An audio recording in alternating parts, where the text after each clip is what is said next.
श्रीरामचन्द्र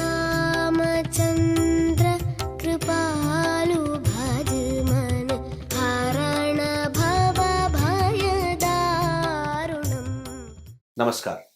रामत्व की ओर बढ़ता भारत। अयोध्या में एक भव्य दिव्य श्री राम मंदिर का निर्माण और इस निर्माण से पहले विश्व हिंदू परिषद का निधि समर्पण अभियान। इस अभियान पर चर्चा के लिए हमारे साथ विश्व हिंदू परिषद के अखिल भारतीय संगठन मंत्री श्री विनायक देशपांडे जी मौजूद है। विनायक जी, बहुत बहुत स्वागत है आपका। विनायक जी, संकल्पना क्या है? निधि समर्पण की आवश्यकता, लक्ष्य क्या है, हेतु क्या है, आखिर क्यों इसकी आवश्यकता पड़ी? क्योंकि ऐसा मैं मानता हूं और विश्वास है कि धन कहीं कोई समस्या कभी नहीं है, फिर भी निधि समर्पण अभियान के तहत जन जन तक जाना, संकल्पना क्या है? जब श्री राम जन्मभूमि तीर्थ क्षेत्र न्यास का गठन हो गया, तो विश्व हिंदू परिषद की बैठक में और संघ की बैठक में एक विषय आया कि इतना बड़ा अभी ये मंदिर बनेगा, ऐतिहासिक मंदिर है, तो उसके लिए खर्चा भी बहुत आएगा। तो जैसा भी आपने कहा, तो ये विषय आया कि भाई खर्चे की तो कोई प्रॉब्लम नहीं, पैसा तो अपने आप मिलेगा, आने ये दानदाता उसके लिए खड़े हो जाएंगे। उसमें चर्चा में जो बिंदु आया जिसके कारण ये सारा अभियान हमने तय किया कि राम जन्मभूमि का विषय जो है, ये राष्ट्रीय स्वाभिमान के जागरण का विषय है। हम राम जन्मभूमि के विषय जो हमने हाथ में लिया, उसके दो मुख्य कारण जो 1984 में विश्व हिंदू परिषद इसमें आई। राम जन्मभूमि का विषय या अपमान के परिमार्जन का विषय है। कोई भी स्वाभिमानी देश, समाज या व्यक्ति ये अपमान, आक्रमण या अन्याय सहन नहीं करता। गुलामी मानसिकता के व्यक्ति सहन करता है। तो अपमान का परिमार्जन होना चाहिए, लोगों के मन में इस पद्धति की भावना जागृत होनी चाहिए, ये एक हेतु था। दूसरा विषय, राम जन्मभूमि का संघर्ष, आंदोलन, ये मंदिर मस्जिद का झगड़ा नहीं था, नहीं है। ये हिंदू मुसलमान का भी संघर्ष नहीं। तो ये राष्ट्रीयता बनाम अराष्ट्रीयता का संघर्ष है, क्योंकि राम इस देश की पहचान है। राम राष्ट्रीयत्व के प्रतीक है, हमारे मानबिंदु है। महात्मा गांधी जी ने भी कहा कि राम इस देश की पहचान है। डॉक्टर राम मनोहर लोहिया जी ने ऐसा कहा था कि मैं तो नास्तिक हूं, लेकिन राम और कृष्ण को इसलिए सम्मान देता हूं कि इन दो महापुरुषों के कारण भारत भारत है। भारत की सभ्यता और संस्कृति हजारों साल से जीवित है राम और कृष्ण के कारण। और आपको ये भी मालूम होगा कि जब संविधान की पहली कॉपी बनी, संविधान सभा में तो क्रिश्चियन, मुसलमान सब लोग थे। तो उन्होंने तय किया कि जिनके स्मरण से लोगों के मन में राष्ट्रीयता की भावना निर्माण होती है, ऐसे महापुरुषों के चित्र संविधान में देने चाहिए। और उन सभी ने मिलकर 21 महापुरुषों का चयन किया। और जब 26 नवंबर 1949 को पहली कॉपी जब डॉक्टर बाबा साहब अम्बेडकर जी ने महामहिम राष्ट्रपति डॉक्टर राजेंद्र प्रसाद जी को दी, उसमें पहला चित्र भगवान राम का है।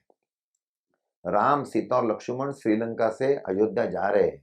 नंदलाल बोस जी ने उसका चित्र। दूसरा चित्र भगवान कृष्ण का है, गीतोपदेश करने वाला। उसमें महावीर जैन का है, भगवान बुद्ध का है, छत्रपति शिवाजी महाराज है, गुरु गोविंद सिंह जी है।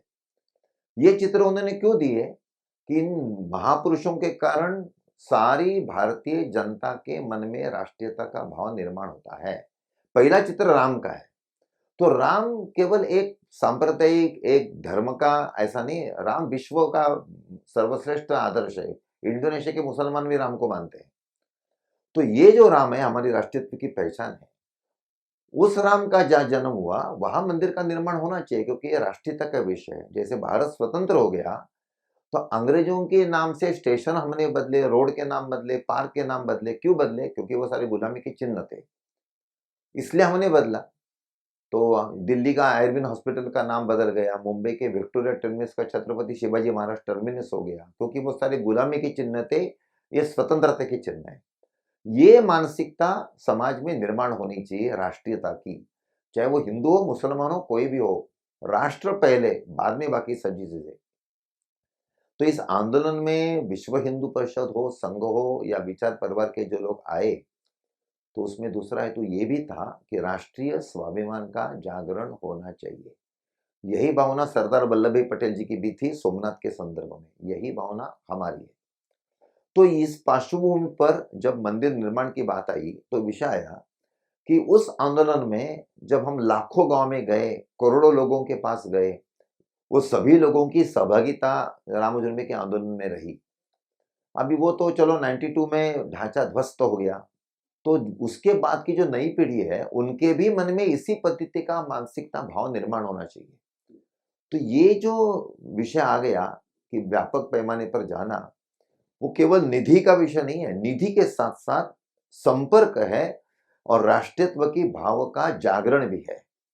तो लाखों लोगों गांव में करोड़ों लोगों के पास जाएंगे तो राष्ट्रीयत्व की भावना लोगों के मन में निर्माण हो जाएगी, हिंदुत्व की भावना निर्माण हो जाएगी और राम जन्मभूमि के संदर्भ में उनको सारी जानकारी मिलेगी। तो वो कुछ न कुछ तो देंगे ही, वो देंगे माने वो समर्पण है, वो कोई उपकार नहीं कर रहे हैं। तो ये विषय इस नाते से आया। ऐसा ही विचार विवेकानंद शिला स्मारक के समय किया गया था, 1-1 रुपया एकत्रित किया था। ऐसा ही विचार 1989 में किया था शिला पूजन के समय, हम 2.5 लाख गांव में गए थे। उसी श्रृंखला में इस समय भी ये तय किया कि इस बहाने व्यापक संपर्क हो जाएगा, राष्ट्रीयत्व की भावना की दृष्टि से धन भी मिलेगा। विनायक जी, विश्व हिंदू परिषद का एक पूरा जो यात्रा इस राम मंदिर के साथ रही है उसमें संघर्ष से लेकर के, या मैं हिंदू समाज कहता हूँ, संघर्ष से लेकर के वैधानिक विजय से लेकर के फिर उल्लास और उमंग का दिवस आज है, लेकिन ऐसे कई अभियान इस पूरी यात्रा के अवधि में चले हैं। उसमें किस तरह के परिणाम आए उनके दृष्टिगत, आज जो आप ये अभियान चलाने जा रहे हैं, अपेक्षा क्या है और आपको कैसी उम्मीद है, क्या कुछ समाज से निकल कर आएगा इस अभियान के निमित्त? देखिए, आंदोलन में जो अनेक कार्यक्रम हो गए, जैसे मैंने अभी उल्लेख किया, 30 सितंबर 89 से 9 नवंबर 89 शिला पूजन का कार्यक्रम हो गया, फिर ज्योत यात्रा हो गई, विजय यात्रा हो गई, फिर श्रद्धांजलि के दृष्टि से यात्रा हो गई, अनेक छोटे बड़े कार्यक्रम है, 90 की और 92 की कार सेवा हो गई, रामजन्म की रथ यात्रा हो गई। उन सारे कार्यक्रमों के कारण, क्योंकि मैं उस समय काम करता ही था, महाराष्ट्र प्रांत का समिति मंत्री था, तो मुझे याद है 84-85 में भी क्या स्थिति थी और 92-93 में समाज की क्या स्थिति थी। हम कहते थे कि गर्व से कौम हिंदू है, भाव निर्माण होना चाहिए। तो 1990 के बाद ये भाव इतने बड़े पैमाने पर सारे हिंदू समाज में निर्माण हो गया कि डंके की चोट पर सीना तान कर सभी लोग कहते थे कि मैं हिंदू हूँ। पहले जरा संकोच करते थे, डरते थे। राम जन्मभूमि के संदर्भ में आपको मालूम है कि कर्नल एल्स ने जो अयोध्या एंड आफ्टर किताब लिखी, उस किताब में 92 में बाबरी ढांचा ध्वस्त होने के बाद उन्होंने लिखा, अभी दुनिया का कोई भी व्यक्ति हिंदू समाज को डरपोक या कायर नहीं कर सकता। हिंदू समाज ने अपने पौरुष का दर्शन 6 दिसंबर को दिखाया है। तो ये मानसिकता में बदल हो गया इस सारे कार्यक्रमों के कारण। देखिए, मैं उस समय ग्रामीण क्षेत्र में भी गया, शहरी क्षेत्र में भी गया, झुग्गी झोपड़पट्टी में भी गया। तो जो छोटे बड़े कार्यक्रम होते थे तो लोगों का जो उत्साह, रिस्पॉन्स, युवा वर्ग का, महिलाओं का, सभी का एकदम, मैंने उसको कोई जवाब नहीं। तो ये जो इस पद्धति की जो भावना लोगों में निर्माण हो गई ना, वो काफी बड़ी महत्व की है। राम जन्मभूमि के उस सारे कार्यक्रमों के कारण अपने देश में आर्थिक, सामाजिक, सांस्कृतिक और इससे तो आप भी सहमत हो जाएंगे, राजनीतिक भी परिवर्तन आ गया। ये तो लालकृष्ण आडवाणी जी ने 2002 में कहा कि मैं आज उप प्रधानमंत्री हूं और अटल जी प्रधानमंत्री है और हमारी जो सरकार रही है उसका सारा सबसे बड़ा क्रेडिट तो राम जन्मभूमि के आंदोलन में जाता है। तो इतने सारे परिणाम उसके कारण हुए। मैं राजनीतिक बाजू में रखता हूं, अभी गत कुछ सालों में हिंदुत्व का और राष्ट्रीयत्व का भाव तो अच्छे पैमाने पर जागृत हो रहा है। उसके कारण नई पीढ़ी में ये भावना पहले की तुलना में ज्यादा उभर कर ये आएगी। और राम मंदिर का या इसमें हमारी जो कल्पना है, जैसा मैंने उसमें राष्ट्रीयता की वजह से राम का दूसरा जो विषय, भगवान राम ये सामाजिक समरसता के दृष्टि से भी आदर्श है। भगवान राम महिलाओं की दृष्टि से भी विशेषता, जैसे अहिल्या का उन्होंने उद्धार किया। भगवान राम का और है कि आतंकवाद को कैसे परास्त करना, ये भगवान राम ने हमें सिखाया, जैसे उन्हें खर दूषण और रावण को मारा। ये जब सब बातें नई पीढ़ी के पास जाएगी या पुराने लोगों के भी पुनर्स्मरण उनका होगा, तो जो हम चाहते हैं, जिस पद्धति का राष्ट्रीयत्व का, स्वाभिमान का, पौरुष का जागरण लोगों के मन में हो, वो बड़े पैमाने पर होगा। हमारा तो कहना है राम मंदिर निर्माण से राष्ट्र मंदिर का निर्माण होगा। तो जो एक हम कहते हैं कि भारत दुनिया के सांस्कृतिक सिंहासन पर नंबर 1 पर जाए, सभी दृष्टि से नंबर 1 आर्थिक, सांस्कृतिक, इन एवरी स्फेयर, तो उसके लिए जो एक वायुमंडल निर्माण करना पड़ता है ना, उसके आधार पर ही होता है। पहले स्पिरिचुअल जागरण होता है, बाद में फिजिकली कुछ होगा। तो ये बड़े पैमाने पर इस अभियान के द्वारा होगा, ऐसा हमें पूरा विश्वास है। मंदिर पूर्ण होने के बाद किस तरह का भारतीय समाज की तस्वीर आपके मन में आती है? यानी हम कैसा भारतीय समाज आगे आने वाला भविष्य में देखना चाहते हैं? आज के हमारे कुछ नेता समाज जैसा जागरण हो रहा है, दुनिया का जिस पद्धति का वायुमंडल है, तो कुछ सालों के अंदर सारी दुनिया का नेतृत्व करने की सभी दृष्टि क्षमता भारत की आ जाएगी और भारत वो करेगा। आज अमेरिका और चाइना की जैसी कुछ पैमाने पर स्थिति है, उससे भी ज़्यादा बढ़कर 10-15 साल के बाद भारत की स्थिति निश्चित रूप से आएगी। लेकिन ये आने के लिए कुछ न्यू निर्माण होनी चाहिए, वायुमंडल निर्माण होना चाहिए। इन ऐसे सारे कार्यक्रमों के द्वारा उस पद्धति का वायुमंडल ये निश्चित रूप से निर्माण होगा। कोई भी देश, जिस देश में संगठन होता है और राष्ट्रीयता का भाव एकदम जागृत होता है, वो देश हमेशा आगे बढ़ता है। जैसे इजराइल में है, कुछ पैमाने पर जापान में है।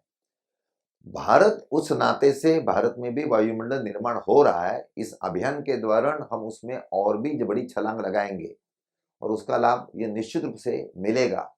और जो हमारी कल्पना है कि शोषण मुक्त और समरसता युक्त भारत बनना चाहिए, तो ऐसी जो सारी बातें हैं जो भगवान राम के जीवन में भी मिलती है और हमारा सभी का संकल्प है, उसमें भी हम आगे बढ़ेंगे।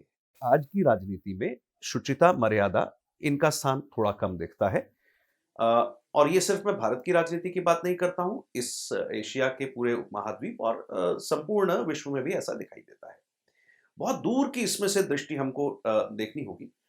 क्या श्री राम के भव्य मंदिर निर्माण के बाद जिस तरह की चेतना का संचार भारतीय समाज में होगा, आपने कहा यथा प्रजा तथा राजा, तो यदि वैसी चेतना का संचार प्रजा में होता है, क्या राजा तक वो जाएगा? तो सवाल को ऐसे कहते हैं, क्या राजनीति पर भी श्री राम मंदिर के निर्माण का प्रभाव आने वाला है? और अगर इसको मैं वैश्विक परिदृश्य भी देना चाहूं, पहला प्रश्न भारतीय राजनीति के संदर्भ में, और दूसरा यदि इसका विस्तार दे पाए तो वैश्विक परिदृश्य में। मुझे ऐसा लगता है कि इसके कारण जो वायुमंडल बनेगा उसका राजनीति पर भी परिणाम होगा ही, क्योंकि राजनीति तो समाज में जो स्पंदन चलते उससे अलग नहीं रह सकती, क्योंकि उसमें से तो राजनेता बनते हैं। इसलिए समाज में अगर कुछ हलचल हो गई, स्पंदन हो गया, तो उसको राजनेताओं को उसका कॉग्निजेंस लेना ही पड़ता है और उसके अनुसार उनको अपना रवैया भी बदलना पड़ता है। देखिए, जिस पद्धति से उत्तर प्रदेश में कुछ हो रहा है, या अभी कुछ राज्य अभी जैसा लव जिहाद का कुछ कानून बना रहे हैं, या और भी कुछ चर्चा चल रही है, तो चाहे गाय के संदर्भ में विषय हो, धर्मांतरण के संदर्भ में विषय हो, लव जिहाद के संदर्भ में विषय हो, इनके संदर्भ में सामान्य लोगों में भी पहले की तुलना में जागृति आ गई। देखो, विरोध करने वाले जो हैं, जिनको विरोध करना है इसलिए वो विरोध कर रहे हैं, क्योंकि अगर विरोध नहीं करेंगे तो मेरा अस्तित्व ही नहीं रहेगा, ऐसा उनको डर लगता होगा। परंतु इन जनरल मैं ट्रेन में जाता हूँ, अन्य भी जाता हूँ, तो जब बातचीत होती है, चाहे नई पीढ़ी का हो, महिला हो, कुछ भी हो, तो वो उनका विचार अभी ये जो सारी बातें चल रही है उस नाते से अनुकूल बन रहा है। और वो अनुकूल बन रहा है तो चाहे योगी आदित्यनाथ हो या शिवराज सिंह चौहान हो, 10 साल पहले वो ऐसी हिम्मत करते क्या? नहीं करते। आज जनता का उस पद्धति का एक मूड बन रहा है, इसके कारण वो ये इस पद्धति का हिम्मत कर रहे हैं कि ऐसा कानून बनना चाहिए। जनता के कारण उनमें बदल हो गया। तो जब जनता में इस पद्धति का बदल होगा व्यक्तियों में, तो राजनेताओं को भी बदलना पड़ेगा। जो नहीं बदलेंगे वो बाजू में जाएंगे। और जो वायुमंडल से एडजस्ट होना है, और मुझे भी इस नाते से कुछ करना चाहिए, ऐसी जिनकी मानसिकता होगी, आज कुछ लोगों की है, वो आगे बढ़ भी रहे हैं, तो बाकी लोगों को भी थोड़ा सा बदल करना पड़ेगा और उसका लाभ निश्चित रूप से मिलेगा। यह भारत की दृष्टि से। दूसरी जो बात मैंने पहले कही कि 10-12 साल के बाद भारत दुनिया का अग्रगण्य देश बनने वाला है। आज जैसे अमेरिका कुछ सोचती है, उसका परिणाम सारी दुनिया में होता है। तो अमेरिकन सभ्यता हो, अमेरिकी राजनीति हो, अमेरिकी की अर्थनीति हो, इन एवरी रिस्पेक्ट अमेरिका को देखकर लोग करते हैं। अपने भारत में भी पहले हम भी ऐसा ही करते हैं, अरे अमेरिका में ऐसा है तो अपने पहले इंग्लैंड था 50 साल पहले, 10-50 साल में अमेरिका है।